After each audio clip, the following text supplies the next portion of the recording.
ಎಲ್ಲರಿಗೂ ಮತ್ತೊಮ್ಮೆ ನಮ್ಮ ಯೂಟ್ಯೂಬ್ ಚಾನಲ್ಗೆ ಸ್ವಾಗತ ಹೇಳ್ತಾ ನಾವು ವಿಲೇಜ್ ಅಕೌಂಟೆಂಟ್ ಮತ್ತು ಪಿ ಡಿ ಒ ಎಕ್ಸಾಮಿಗೆ ಕುಳಿತುಕೊಳ್ಳುವಂಥ ವಿದ್ಯಾರ್ಥಿಗಳಿಗೆ ಅನುಕೂಲ ಆಗಲಿ ಅಂತ ಕಂಪ್ಯೂಟರ್ ತರಬೇತಿಯನ್ನು ಪ್ರಾರಂಭ ಮಾಡಿದ್ದೀವಿ.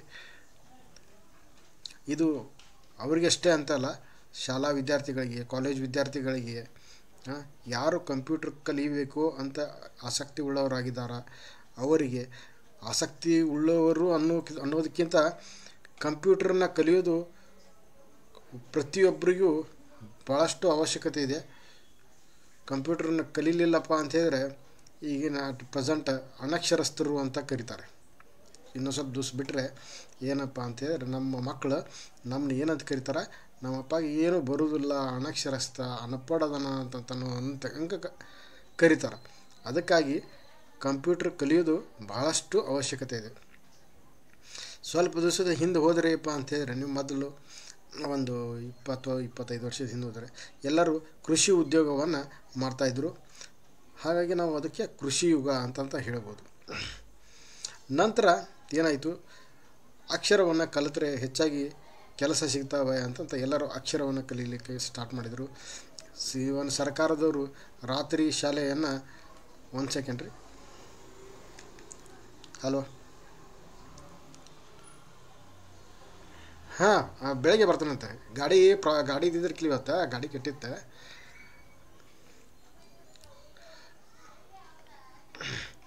ಸಾರಿ.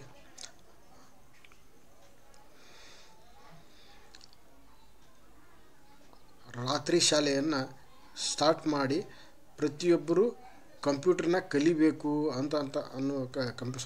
ಅಕ್ಷರವನ್ನು ಕಲಿಬೇಕು ಅಂತ ಎಲ್ಲರಿಗೂ ಅಕ್ಷರವನ್ನು ಕಲಿಸಿದರು. ಹಾಗಾಗಿ ಎಲ್ಲರೂ ಅಕ್ಷರವನ್ನು ಈಗ ಆಲ್ಮೋಸ್ಟ್ ಹೆಚ್ಚಾಗಿ ಅಕ್ಷರಸ್ಥರು ಆಗಿದ್ದಾರೆ.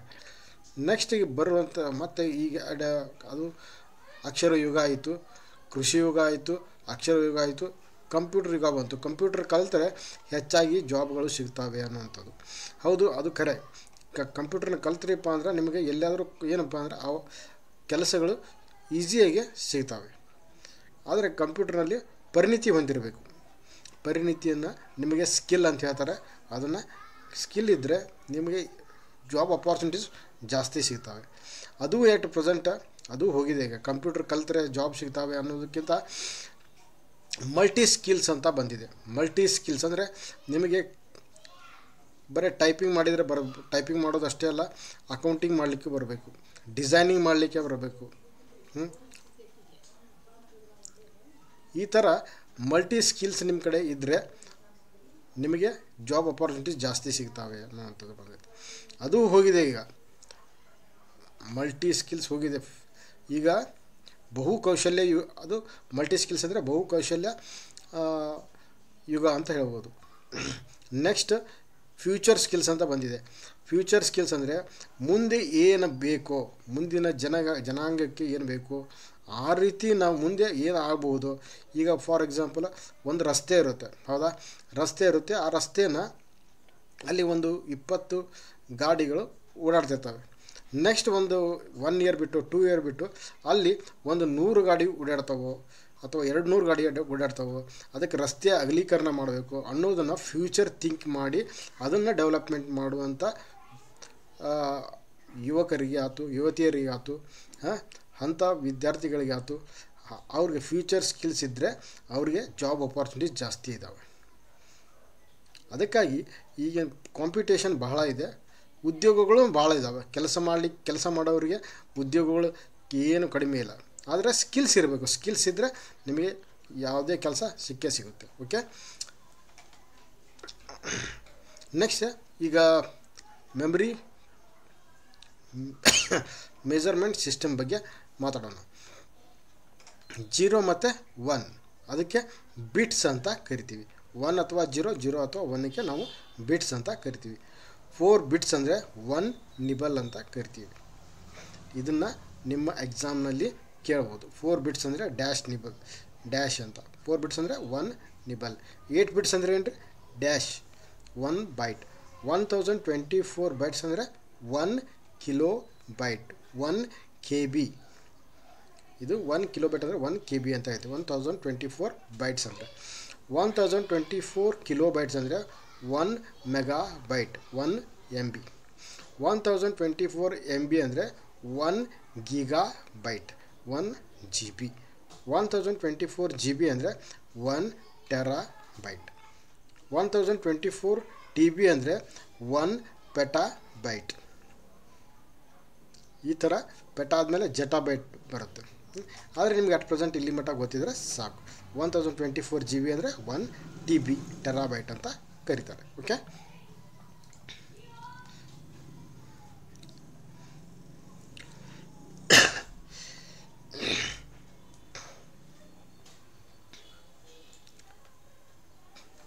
ಕಂಪ್ಯೂಟ್ರಿಗೆ ನಮ್ಮ ಲ್ಯಾಂಗ್ವೇಜ್ ತಿಳಿಯೋದಿಲ್ಲ ಅಂತ ಹೇಳಿದ್ವಿ. ಅದಕ್ಕೆ ತಿಳಿಯೋದು ಮಷಿನ್ ಲ್ಯಾಂಗ್ವೇಜ್ 0 ಮತ್ತು 1 ಅಥವಾ 0. ಆದರೆ ಅದು ಯಾವ ಥರ ಅಂಡರ್ಸ್ಟ್ಯಾಂಡ್ ಮಾಡ್ಕೊಳ್ಳುತ್ತೆ ಅನ್ನೋದನ್ನು ನಾವು ಸ್ವಲ್ಪ ಕಲಿಯೋಣ.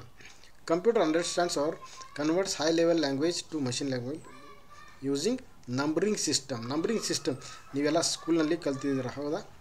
Numbering system, binary numbering system, decimal numbering system ಇದು 10 ಬೇಸ್ಡ್, ಆಕ್ಟಲ್ ನಂಬರಿಂಗ್ ಸಿಸ್ಟಮ್ ಅಂದರೆ 8 ಬೇಸ್ಡ್, ಹೆಕ್ಸಾಗೋನಲ್ ನಂಬರಿಂಗ್ ಸಿಸ್ಟಮ್ ಅಂದರೆ 16 ಬೇಸ್ಡ್. ಈ ನಂಬರಿಂಗ್ ಸಿಸ್ಟಮನ್ನು ಯೂಸ್ ಮಾಡಿ ಕಂಪ್ಯೂಟರು ಅದೇನು ಮಾಡ್ತೈತಿ, ನಾವು ಇಂಗ್ಲೀಷ್ನಲ್ಲಿ ಟೈಪ್ ಮಾಡಿ ಯಾವುದೇ ಲ್ಯಾಂಗ್ವೇಜ್ನಲ್ಲಿ ಟೈಪ್ ಮಾಡಿ ಅದು ಮಷಿನ್ ಲೆವೆಲ್ ಲ್ಯಾಂಗ್ವೇಜಿಗೆ ಕನ್ವರ್ಟ್ ಮಾಡಿಕೊಂಡು ಅಂಡರ್ಸ್ಟ್ಯಾಂಡ್ ಮಾಡ್ಕೊಳ್ತೈತಿ. ಅಂಡರ್ಸ್ಟ್ಯಾಂಡ್ ಮಾಡಿಕೊಂಡು ಮತ್ತು ನಮಗೆ ಆನ್ಸರ್ ನಮ್ಮ ಲ್ಯಾಂಗ್ವೇಜ್ನಲ್ಲೇ ಕೊಡ್ತೈತಿ. ಯಾವ್ಯಾವ ನಂಬರಿಂಗ್ ಸಿಸ್ಟಮ್ ಇದಾವೆ? ಬೈನರಿ ನಂಬರಿಂಗ್ ಸಿಸ್ಟಮ್, ಡೆಸಿಮಲ್ ಅಂದರೆ 10 ಬೇಸ್ಡ್ ನಂಬರಿಂಗ್ ಸಿಸ್ಟಮ್, ಆಕ್ಟಲ್ ಅಂದರೆ 8 ಬೇಸ್ಡ್ ನಂಬರಿಂಗ್ ಸಿಸ್ಟಮ್, ಹೆಕ್ಸಾಗೋನಲ್ ಅಂದರೆ 16 ಬೇಸ್ಡ್ ನಂಬರಿಂಗ್ ಸಿಸ್ಟಮ್. ಇದ್ರ ಮೂಲಕ ಅದು ಕಂಪ್ಯೂಟರ್ ಅಂಡರ್ಸ್ಟ್ಯಾಂಡ್ ಮಾಡ್ಕೊಳ್ತೀವಿ. Memory types. ಮೆಮರಿ ಒಳಗೆ 2 ಟೈಪ್ ಬರುತ್ತೆ. ಒಂದು ರ್ಯಾಮ್ ಅಂತ, ಇನ್ನೊಂದು ರಾಮ್ ಅಂತ. ರ್ಯಾಮ್ ಅಂದರೆ ಏನು ರೀ? It is a temporary memory. ಇದು ಟೆಂಪ್ರರಿ ಮೆಮ್ರಿ. ಇದನ್ನು ಕಂಪ್ಯೂಟರ್ ನಾವು ಆಫ್ ಮಾಡಿಬಿಟ್ರೆ ಕಂಪ್ಯೂಟರ್ನಾಗ ಏನು ಡೇಟಾ ಸ್ಟೋರ್ ಮಾಡಿರ್ತೀವಲ್ಲ ಅದೆಲ್ಲ ಎರೇಸ್ ಆಗಿಬಿಡ್ತೈತಿ ರೀ. ಈಗ ಫಾರ್ ಎಕ್ಸಾಂಪಲ್ ನೀವು ಈ ಮ್ಯಾಟ್ರನ್ನ ಏನು ಮಾಡ್ತೀರಿ, ಕಾಪಿ ಮಾಡಿರ್ತೀರಿ, Ctrl+C ಹೊಡೆದ ಕಾಪಿ ಮಾಡಿರ್ತೀರಿ, ಮಷೀನನ್ನು ಆಫ್ ಮಾಡಿರಿ, ಆನ್ ಮಾಡಿರಿ, ಮತ್ತು Ctrl+V ಹೊಡ್ರಿ, ಪೇಸ್ಟ್ ಮಾಡಿರಿ, ಅದು ಪೇಸ್ಟ್ ಆಗೋದಿಲ್ಲ. ಯಾಕಪ್ಪ ಅಂದರೆ ಅದು ರ್ಯಾಮ್ ಒಳಗೆ ಸ್ಟೋರ್ ಆಗಿರ್ತೈತಿ. ರ್ಯಾಮ್ ಒಳಗೆ ಸ್ಟೋರ್ ಆಗಿದ್ದಂಥ ಡೇಟಾ ಟೆಂಪ್ರರಿಯಾಗಿ ಸ್ಟೋರ್ ಆಗಿರ್ತೈತಿ. It get erased automatically. ಅದು ಟರ್ನ್ ಆಫ್ ಮಾಡಿಬಿಟ್ಟು ಅಂದ್ರೆ ಕಂಪ್ಯೂಟರ್ನಾಗಿಂದ ಡೇಟಾ ಎಲ್ಲ ಹೋಗ್ಬಿಡ್ತೈತೆ ರೀ, ರ್ಯಾಮ್ನಾಗ ಸ್ಟೋರ್ ಮಾಡಿದ್ದು. It is very essential part in a computer which helps computer to speed up the work speed. Computer ಫಾಸ್ಟಾಗಿ ವರ್ಕ್ ಮಾಡಬೇಕಪ್ಪ ಅಂದ್ರೆ ನಿಮ್ಮ ಕಂಪ್ಯೂಟರ್ನಾಗ ರ್ಯಾಮ್ ಜಾಸ್ತಿ ಇರಬೇಕು ರೀ. ಯಾವ ಪಾರ್ಟ್ ಕಂಪ್ಯೂಟರ್ ರ್ಯಾಮ್ ಜಾಸ್ತಿ ಇತ್ತಪ್ಪ ಅಂದ್ರೆ ಕಂಪ್ಯೂಟರ್ ಸ್ಪೀಡಾಗಿ ವರ್ಕ್ ಆಕೈತಿ. ರಾಮ್ ಅಂದ್ರೆ ರೀಡ್ ಓನ್ಲಿ ಮೆಮರಿ.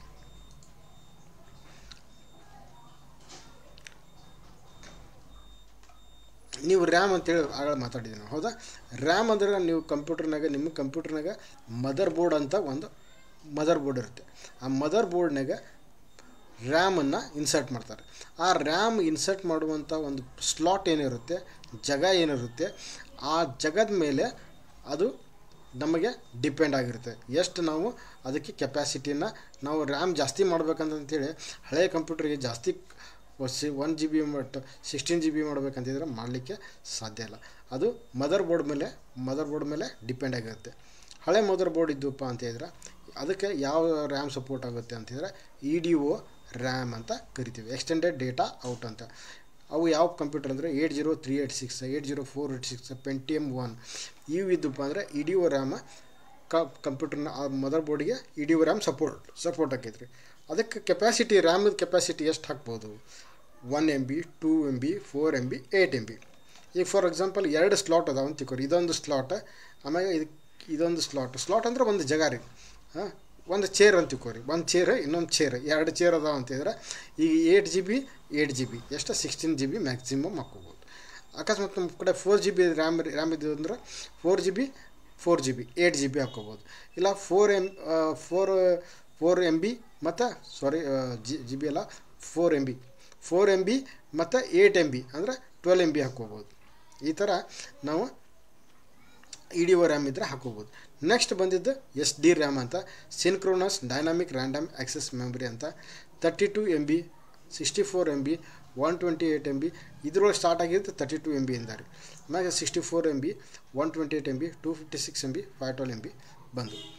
ಅದು ಯಾವ್ಯಾವ ಮಿಷನ್ನಾಗ ಅಂದ್ರೆ ಪೆಂಟಿಯಮ್ 1, ಪೆಂಟಿಯಮ್ 2, ಪೆಂಟಿಯಮ್ 3, ಪೆಂಟಿಯಮ್ 4 ಮಿಷನ್ನಾಗ. ಈಗ ಫಾರ್ ಎಕ್ಸಾಂಪಲ್ ಇದು 512 MB ಐತಿ ಅಂತ ಹೇಳಿದ್ರೆ ನೀವು 2 ಸ್ಲಾಟ್ ಅದಾವ ಅಂತಿದ್ರೆ 512 ಅಂದರೆ 1 GB ಮಟ್ಟ ಹಾಕ್ಕೋಬೋದು. ಈಗ 256 + 512 ಹಾಕ್ಕೋಬೋದು ರೀ. ಇಲ್ಲಾಂದ್ರೆ 256 2 ಹಾಕ್ಕೊಂಡ್ರೆ 512 MB ಆಕೈತಿ. ಈ ಥರ ನೀವು ರ್ಯಾಮನ್ನು ಹಾಕಿಕೊಳ್ಬೋದು.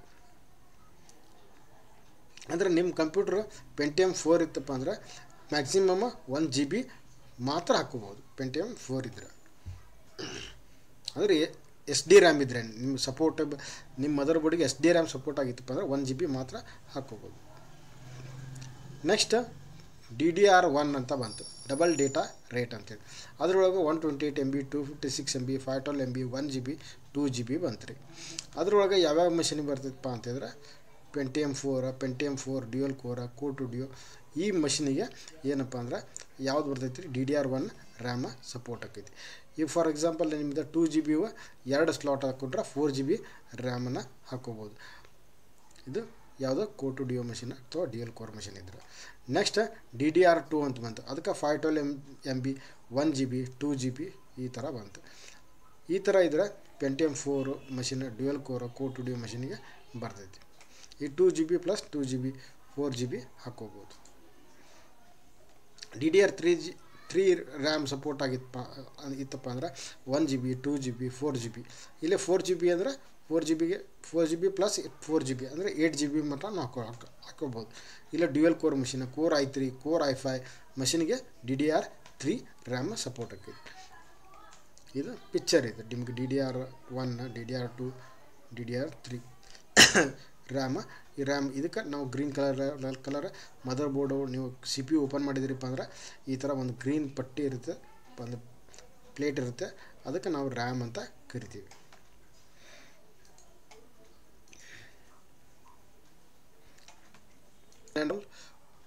ನೆಕ್ಸ್ಟ್ ಕ್ಲಾಸ್ನಲ್ಲಿ ಮತ್ತೆ ನಾವು ಹೆಚ್ಚಿನ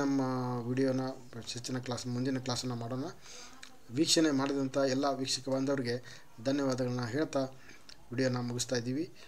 ನೀವು ಇದನ್ನು computer literacy test CLT test ಅಂತ ಸರ್ಕಾರಿ ನೌಕರರಿಗೆ ಇರುತ್ತೆ.